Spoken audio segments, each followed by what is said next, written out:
ओडिशा हत्याकांड। एक ऐसा डॉक्टर जिसने कर दी क्रूरता की सारी हदें पार और अपनी पत्नी को ही मार डाला, जिसके बच्चों ने दी उसके खिलाफ कोर्ट में गवाही। उड़ीसा की राजधानी भुवनेश्वर में नयापल्ली नाम की एक जगह है और यहीं पर रहते थे डॉक्टर सोमनाथ प्रीदा अपनी पत्नी उषा श्री समल के साथ। सोमनाथ प्रीदा ने 1970 में second lieutenant Indian army join की। उनकी गिनती इंडियन आर्मी में बेस्ट सर्जन के रूप में की जाती थी। सोमनाथ प्रीदा ने इंडियन आर्मी में डॉक्टर के रूप में अपनी सेवाएं दी और वह 1992 आते आते रिटायर हो गए। और आर्मी से रिटायरमेंट लेने के बाद सोमनाथ प्रीदा ने WHO के साथ भी काम किया। उसके बाद वह भुवनेश्वर आ गए और भुवनेश्वर आकर अपना खुद का क्लिनिक भी खोल लिया। अब वह क्लिनिक में आम जनता की सेवा में लग गए। सोमनाथ प्रीदा के 2 बच्चे भी थे, एक बेटा और एक बेटी। बेटा डॉक्टर बनने के बाद अमेरिका में सेटल हो गया और बेटी भी दुबई में सेटल हो गई। अब उनके घर में सिर्फ 2 लोग रहते थे, एक सोमनाथ प्रीदा खुद और दूसरी उनकी पत्नी उषा श्री समल। उनके बच्चे उनसे दूर जरूर रहते थे,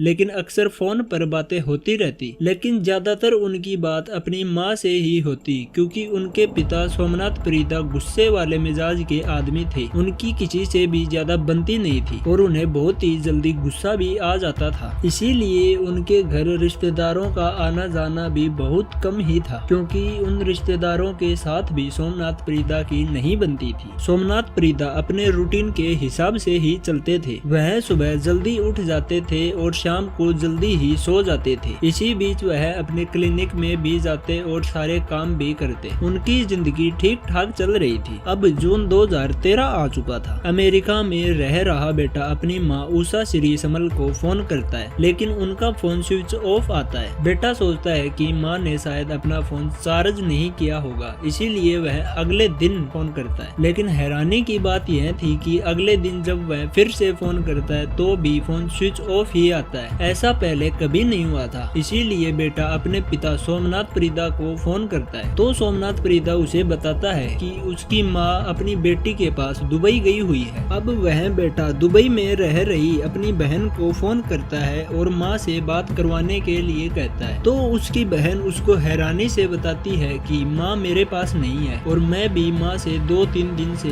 कांटेक्ट करने की कोशिश कर रही हूँ, लेकिन उनका फोन स्विच ऑफ ही आ रहा है। इतना सुनने के बाद बेटा फोन काटकर अपने पिता सोमनाथ प्रीदा को फिर से मिलाता है। सोमनाथ प्रीदा फोन रिसीव करते हैं तो बेटा उनसे कहता है कि आप झूठ बोल रहे हो, माँ दुबई में नहीं है। तो इस बात पर सोमनाथ प्रीदा अपने बेटे पर गुस्सा हो जाते हैं। दोनों के बीच में बहुत देर तक बहस होती है और आखिर में सोमनाथ प्रीदा अपना फोन रख देता है। इसके बाद बेटा बहुत बार फोन करता है, लेकिन सोमनाथ प्रीदा अपना फोन रिसीव नहीं करता। तो बेटा परेशान होकर अपने मामा रंजन को फोन करता है और सारी बात बताता है और कहता है कि आप जाकर देखिए कि माँ कहाँ पर है। तो मामा रंजन अपने साथ कुछ रिश्तेदारों को लेकर सोमनाथ प्रीदा के घर पहुँचता है और दरवाजा खटखटाता है, लेकिन अंदर से कोई जवाब नहीं आता। वह बहुत देर तक दरवाजा पीटते हैं, लेकिन अंदर से कोई जवाब नहीं आता। बहुत देर दरवाजा खटखटाने के बाद खिड़की से सोमनाथ प्रीदा दिखाई देते हैं। तो मामा रंजन उनसे अपनी बहन उषा श्री समल के बारे में पूछते हैं, तो सोमनाथ प्रीदा उन्हें भी वही कहता है कि वह अपनी बेटी के पास दुबई गई हुई है। तो मामा रंजन कहता है कि आप झूठ बोल रहे हैं और दोनों में बहस होने लगती है। बहस को देखते हुए सोमनाथ प्रीदा फिर से अपनी खिड़की बंद कर लेता है और अंदर चला जाता है। जब मामा रंजन उस खिड़की के पास पहुंचता है तो उसे कुछ गंध महसूस होती है और उसे अनहोनी का आभास हो जाता है। तो वह पास ही के पुलिस स्टेशन पर जाते हैं और पुलिस को सारी बात बताते हैं। पुलिस मामले की गंभीरता को देखते हुए सोमनाथ प्रीदा के घर पहुंचती है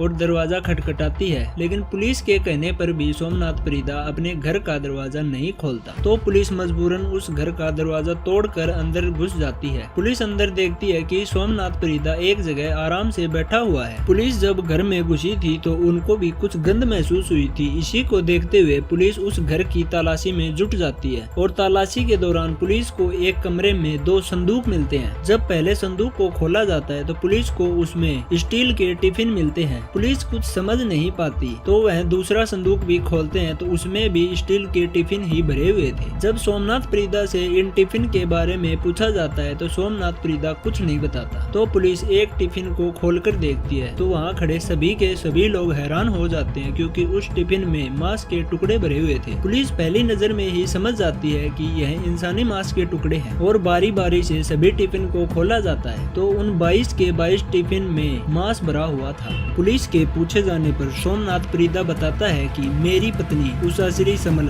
साईं बाबा की बहुत ही बड़ी भक्त थी। उसने एक दिन अचानक अपना सर जमीन पर पटकना शुरू कर दिया और तब तक पटकती रही जब तक कि वह मर नहीं गई। मेरी पत्नी उषा श्री समल की आखिरी ख्वाहिश यह थी कि मेरा अंतिम संस्कार शिरडी में ही करना, तो मैंने पूरी बॉडी के छोटे छोटे टुकड़े कर दिए ताकि मैं इन्हें एक एक करके वहां पर ले जाऊं और इसका अंतिम संस्कार कर सकूं, क्योंकि मैं पूरी बॉडी वहां पर नहीं ले जा सकता। पुलिस को कुछ अजीब लगता है कि कोई अपना सर पटक पटक कर कैसे मर सकता है। तो पुलिस उन टिफिन में रखे हुए मांस के टुकड़ों की जांच करती है तो पुलिस को पता चलता है कि उषा श्री समल का सर वाला हिस्सा वहां पर मौजूद नहीं है। तो पुलिस घर की फिर से जांच करती है तो पुलिस को एक टेबल पर उषा श्री समल का सर ढका हुआ मिलता है। इसके बारे में पूछे जाने पर सोमनाथ प्रीदा बताता है कि मैं अपनी पत्नी से बैठकर घंटों बात करता हूँ। आप यह जानकर चौंक जाएंगे कि वह सर बहुत तरीके से सड़ चुका था, उसके अंदर से उसके बाल भी अलग हो रहे थे।